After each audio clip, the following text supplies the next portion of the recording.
ఉరుసూరు రంగలీల మైదానంలో సద్దుల బతుకమ్మ దసరా ఉత్సవాలపై మంత్రి కొండ సురేఖ సమీక్ష సమావేశం నిర్వహించారు.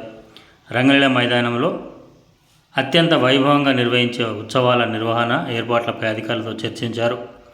ప్రతి సంవత్సరం రంగలీల మైదానంలో సద్దుల బతుకమ్మ వేడుకలను మహిళలు సంతోషంగా జరుపుకుంటారని, ప్రజలకు ఎలాంటి ఇబ్బందులు కలగకుండా అన్ని వసతులు ఏర్పాటు చేయాలని మంత్రి కొండ సురేఖ అధికారులకు సూచించారు.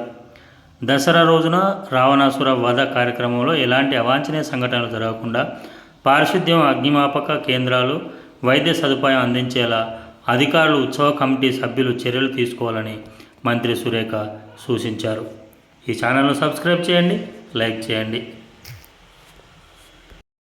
మరి ఈ పండుగలో చిన్న పిల్లల నుంచి మొదలు పెడితే పెద్దవాళ్ళ అందరూ కూడా సంతోషంగా ఆడుకునేటువంటి ఈ పండుగకు మన ప్రభుత్వం తరఫున అన్ని రకాల సౌకర్యాలు కల్పించాల్సిన బాధ్యత అందరి మీద ఉంది.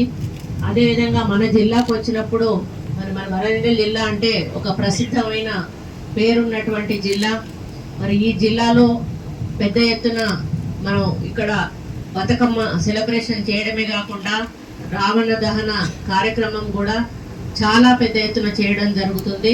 ఇక్కడ ఊహించిన దానికంటే ఎక్కువ పెద్ద మొత్తంలో ప్రజలు వచ్చి ఈ ప్లేస్ కూడా సరిపోనంతగా మరి ఇక్కడ కార్యక్రమాలు చేస్తారు.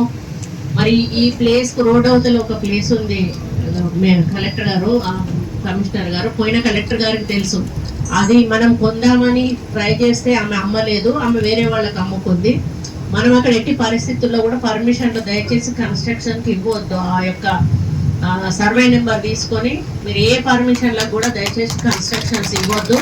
ఎందుకంటే రోడ్డు అవతల ఆ స్థలంలో కూడా చాలా మంది ప్రజలు కూర్చొని ఇక్కడ జరిగేటువంటి కార్యక్రమాలు వాళ్ళు చూస్తారు.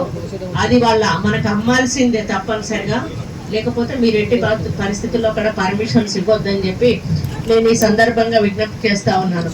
మరి ముఖ్యంగా ఈ కార్యక్రమం అన్నప్పుడు మనం ఒక్కొక్క డిపార్ట్మెంట్ వారీగా ఏమేమి చేస్తా ఉన్నామనేది మాట్లాడాల్సిన అవసరం ఉన్నది.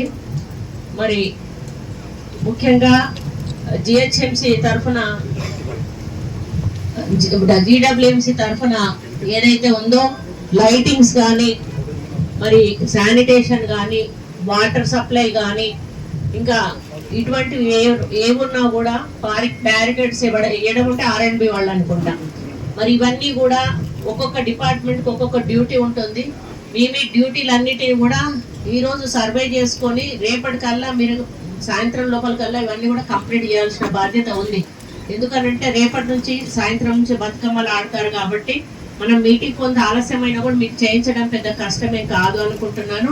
ముఖ్యంగా కమిషనర్ గారికి ఏం చెప్తా ఉన్నానంటే ఆట స్థలాలు ఎక్కడైతే ఉన్నాయో ఇమ్మీడియట్ గా శానిటరీ సిబ్బందిని పంపించి ఆట స్థలాలను క్లీన్ చేయించాల్సిందిగా కూడా వాళ్ళకి డైరెక్షన్ చేస్తా ఉన్నాను. ఆట స్థలాలు ఒక రోజు కాదు, కంటిన్యూస్ గా ప్రతి రోజు కూడా మళ్ళీ వాళ్ళు బతుకమ్మను పట్టుకొని వచ్చే వరకు కూడా అది క్లీన్ గా ఉంచాల్సిన బాధ్యత మన మీద ఉంది. ముఖ్యంగా సీసీ కెమెరాలను కూడా టెంపరీ సీసీ కెమెరాలను అరేంజ్ చేయాల్సిందిగా కూడా సిపి గారిని మరి రిక్వెస్ట్ చేస్తా ఉన్నాను. ఎందుకంటే వాళ్ళు నగలేసుకొని వస్తారు, కొంత థెఫ్ట్స్ జరిగేటువంటి అవకాశం ఉంటుంది. అటువంటివి జరగకుండా మనం ఎట్లాగో పోలీస్ సిబ్బందిని పెట్టినా కూడా ఏదో ఒకటి జరిగే అవకాశం ఉంది. కాబట్టి